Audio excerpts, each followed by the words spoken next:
Hey everyone, and welcome to the channel. So today we're going to take a look at this 2023 Volkswagen Tiguan 2.0 SEL R-Line. This model is finished off in Atlantic Blue Metallic, and we'll go over the MSRP once we go over all the specs and features and get this out on the road. So let's start off with what powers this Tiguan. This has a 2-liter 4-cylinder turbocharged engine. It's paired to an 8-speed automatic transmission, pumping out 184 horsepower, 221 pound-feet of torque. That power is sent through the 4Motion all-wheel drive system. This weighs in right around 3,900 pounds. It'll do 0 to 60 in 9 seconds with a top speed of 162. It also has a fuel capacity of 15.9 gallons. You'll expect to see around 21 miles per gallon in the city, 28 out on the highway. This also has a wheelbase of 109.9 inches. Its overall length is 186.1. It has a width of 72.4, a height of 66.5 inches, and its ground clearance measures in at 7.6 inches. As we move on to the exterior styling now for this Tiguan, let's start off with the grille because there's a few different tech features that are located up front. So first off, we have the VW badge front and center, which is also the forward-facing sensor because this model does have adaptive cruise control, so it's nice that it's incorporated.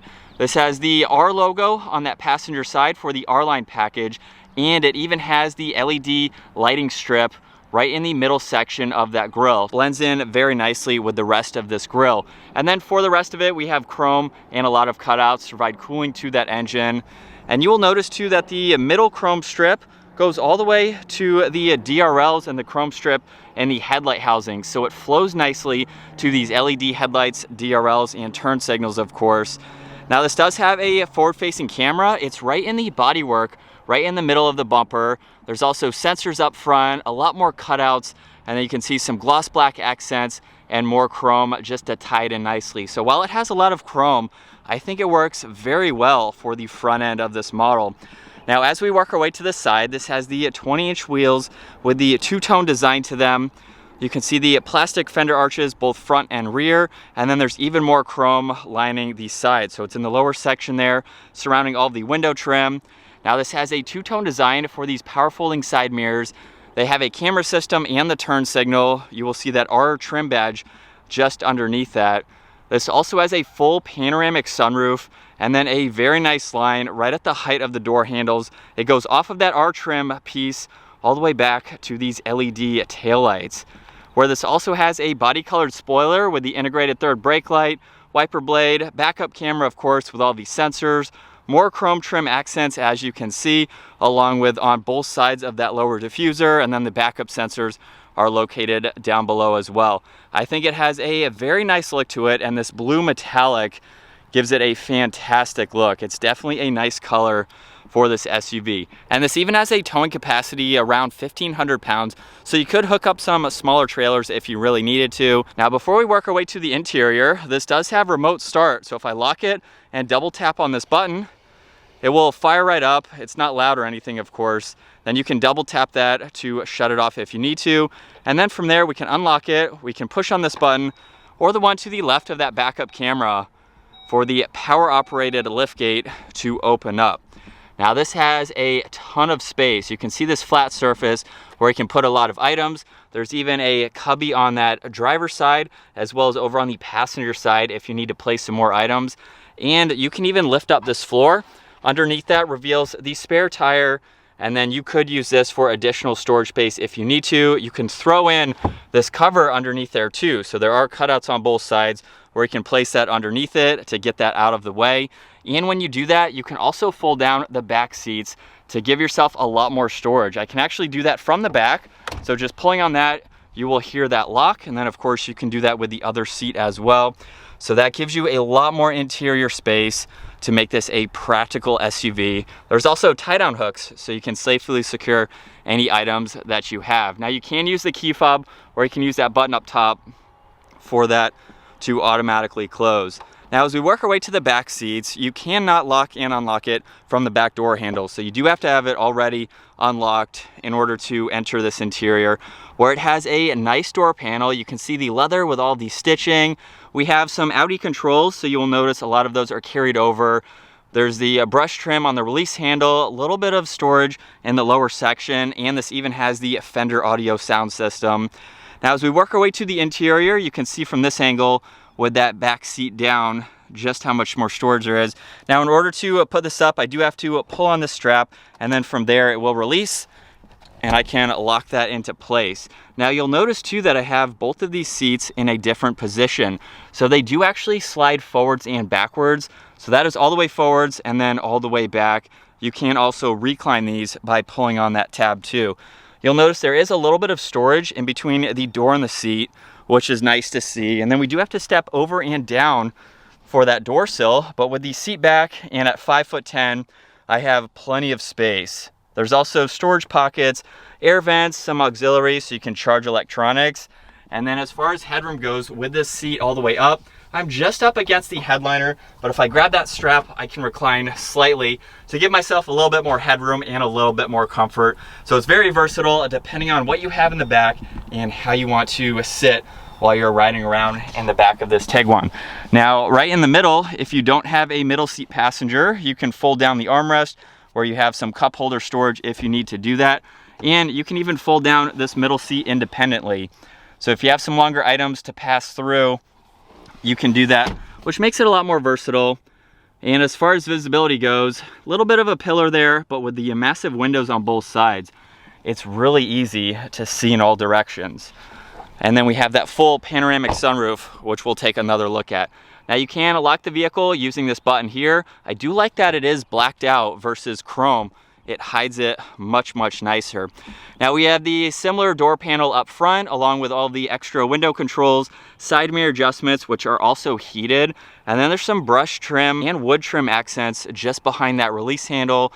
There's a release for that liftgate, a lot more storage. It's actually lined in a very nice material as well. And then you can see the speaker system. And for up front, we have the leather seats with the stitching and the piping. Gives it a great look. They are automatic seats, so all of those controls are down below, along with all the memory seating adjustments. And you will see the all-weather floor mats too, which is a nice touch for this model. Now for the steering wheel, it has a combination of solid and perforated leather. You will see the R badge down below, along with some more of the brush trim accents. And then on this left side, this is volume for the radio, along with all of the cruise and adaptive cruise control settings. On this right side, you will see tuning. We have the heated steering wheel control, voice commands, and then all of these will go through that virtual cockpit. So in order to do that, let's fire this up. With my foot on the brake, that button is located down by the shifter, and we can bring this to life. And looking at the virtual cockpit, you will notice on the far left is the engine temperature. Fuel level is on that right side. And then for the digital screen in the middle, this is the current setup where you can see audio right in the middle. And if I use those buttons on the left side of the steering wheel, I can scroll through that information along with going into phone. I can pull up the vehicle status so you can monitor that. Look at some driving information. You can actually scroll through all of this and see what you would like to stay up. So if I stay on one, like the speed limit sign here, once it disappears, it will stay just on the speedometer. So it's nice to see that you can pull up the vitals just depending on what you'd like to look at. This has the assisted system, so the adaptive cruise and the distance pacing. You can also pull up the compass, and then we are back to the audio. Now, if you'd like to change this, I'll just click on the view icon, where now we can pull up the tach and the miles per hour on both sides, and then you can still go through all this information within both of those. So if you want a little bit more of a calm screen, you can just click on view. Those will disappear to the lower section where you can see what gear you're in as well, and then some other vitals running in that lower section. So that is all you get, but it's very nice to have all that info. And then over on the left side of the steering wheel, you will see there's actually a good sized compartment where you can place some items there as needed. We have all of the headlight adjustments. You even have the fog lights that you can pull out for in order to turn those on. There's one air vent, and then a little bit of storage is located right in the middle of the dash. So you can place your phone or other items there as needed.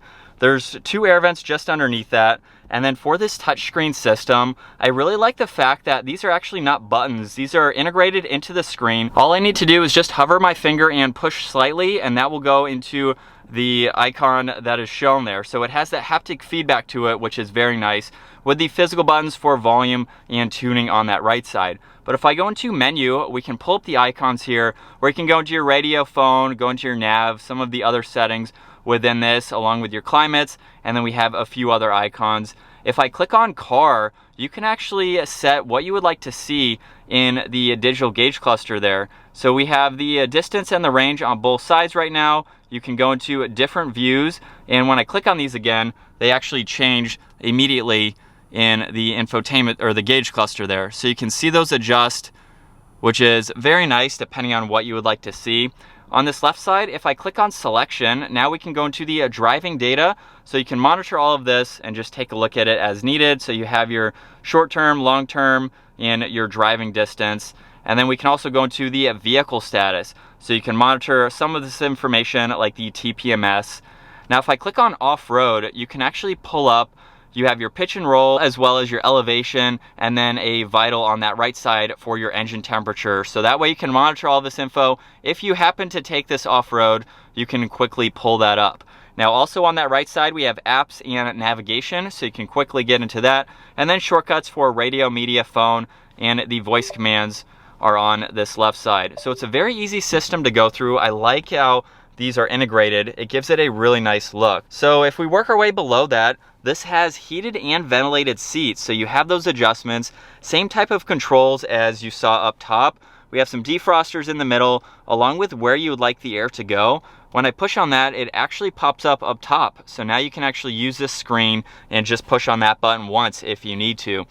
On both sides of that, we have the dual zone for the climate. You can either push on the fan speed itself or just swipe your finger to adjust how you would like the fan speed. And hopefully you can see the white line there as it goes left or right depending on where the fan speed is. And then we have the temperature underneath that where you can swipe your finger. You can also push on either side depending on how you would like to adjust that. There's a menu control right in the middle, and that will bring up on the infotainment system here where you can go through a few more icons with your temperature and where you'd like the air to go. Now underneath that, this does have a wireless charging pad along with some auxiliaries in the back section there. So it gives you a lot of space to put other items there if you need to. And then looking at this shifter now, you will see what gear you are in. It's an illuminating light here depending on what you are in. So if I pull on that trigger, we can put this into reverse where you will see that backup camera up here with the guidelines. Now if I touch on the screen on this icon in the upper left, now you can see the backup camera with the top-down view. And if I tap on the screen again, so you can make some of that disappear, we now have the parallel parking sensors. You will notice a rear-facing angle here for a trailer or something that is close. Now if I push on this again, you will see that top-down view, and then we can even change to the forward-facing camera. So just by clicking on that, now you can see we have the guidelines for the forward-facing camera with that top-down view. So it's very nice to be able to go through this. You can turn off the volume to some of these and then quickly get back to the angles that you would like to. It's very nice to see those pop up within that system. We can go all the way back into drive and then pop it over into the manual setting, so that way you can shift through the 8 gears using the shifter. So if you are off-road or you just need a little bit more power, you need to downshift, you can utilize that as needed. Now on this left side, you will see the electronic parking brake. On the right side, this has the engine start stop as well as parallel parking. So if I push on that icon, you will see that appear in the gauge cluster where currently it is searching for a space. We are not parking, of course, so we will not do that, but it's very convenient to get to. And then behind that, we also have the parking sensors along with the top-down view. So you can go through that info as needed, which is very helpful. Now the rotary dial just behind the shifter is for the different driving modes. So if I use that, we can go through the different modes here where you can see an off-road setting, and then we have the different modes here where you can go into eco, normal, sport, and a custom setting. And then as you just saw, there's also a snow mode too. So just depending on how you are driving this, it's pretty cool that you have a few different modes. With that all-wheel drive system, it makes it very versatile to drive this in inclement weather. Now there's 2 cup holders in the middle, a little bit of storage where you could place your phone if you need to, and then in the center armrest, you have a decent amount of space where you could place some extra items along with the glove box. And then you can see some nice trim just above that. And like I mentioned earlier, this does have a full panoramic sunroof. It goes all the way to the back headrest there and provides you with the shade that you need when you have that closed. The controls for that are right in the middle, along with the sunroof adjustments, and then the dome lights are on both sides. As we set up now behind the wheel for the Volkswagen Tiguan, this model here has an MSRP at just over $38,000. Now, when you compare that to the average price for a brand new vehicle, which has increased slightly to around $48,000 now, you're 10 grand less than that, and you get an SUV that has a lot of technology, a lot of features that you would normally find on more expensive cars. Now, this has the R-Line package. It's the SEL, so it's not a base model for the Tiguan. So if you have a budget, you need to go a little bit less than that. Obviously, you're going to lose a few of those creature comforts. But for basically $40,000, you're getting a very practical SUV that has a lot of those daily driving comforts that you're looking for to put a lot of seat time behind the wheel. So $40K honestly is not bad for what you are getting. Now, this is mainly going to be a daily driving type of SUV. It can tow a little bit if you have some smaller items or a very, very small trailer, but it has a lot of space on the interior to pack it full of whatever items that you need for the day. And since Volkswagen also owns Audi, you will notice that there's a lot of Audi controls that were brought into this Tiguan here. So Volkswagen is more like the less expensive alternative to Audi. So if the Audi is out of your price range, you can get into a Volkswagen that's going to be very similar. Like I said, all the controls are very identical. Even the virtual cockpit is the same as what you would find in Audis. So you're getting a lower price point without it really sacrificing too much. You're in a Volkswagen now instead of driving around in an Audi, but it's still kind of an Audi. It's a very nice type of SUV that fits your budget, but also has a lot of what you would find in an Audi too, and like I said earlier, other vehicles. So honestly, I'm pretty blown away with the Volkswagen Tiguan. I don't have a lot of seat time, or I haven't really been able to review them much, so I have this one for a solid week, and I really get to experience what it's like. It's very comfortable and quiet, I've found so far. We have been in just the normal setting, so I can put it into sport mode, and then we can also shift using the shifter. Now, it doesn't have a quick 0 to 60 time. This is not a performance-oriented SUV by any means. But from third gear, here we go. And like the 0 to 60 which would suggest, it's not that quick. But don't let that deter you from buying it if this is something that you want. Like, again, I said, it's not a performance-oriented vehicle, but it has the get up and go that you need to obviously merge and things like that. So we have the sport mode to give you a little bit more throttle response if you need it.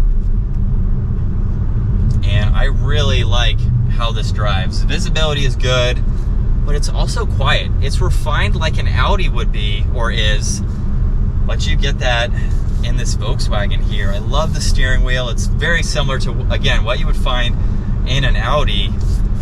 And I really like all of the controls. The center area, it is so easy to use. There's not a whole lot of buttons to go through, but it gives you everything that you need, and it is laid out well. Well, let's pop it into the sport mode setting again. We will give it another acceleration. And from second gear, here we go.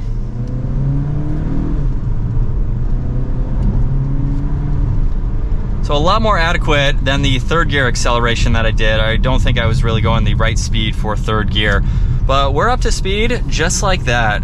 So I like the pep that this turbo engine has for this SUV. And now you can get a look at what it's like to be behind the wheel for this $40,000 Volkswagen. I do like the materials that are offered. There is some plastic on the dash, a little bit lesser of materials than you would find in the sister of the Audi. But a lot of vehicles for this price point would have a similar design to them as far as materials go. But we get leather on the door panels, leather on the seats. I like the material in all of the door panel storage bins there. It's going to make it a little bit less rattling if you have items in there, which I think is nice, having that insulation, because you will have those probably packed full of items in this type of vehicle. But it's very roomy. I like the space in the back.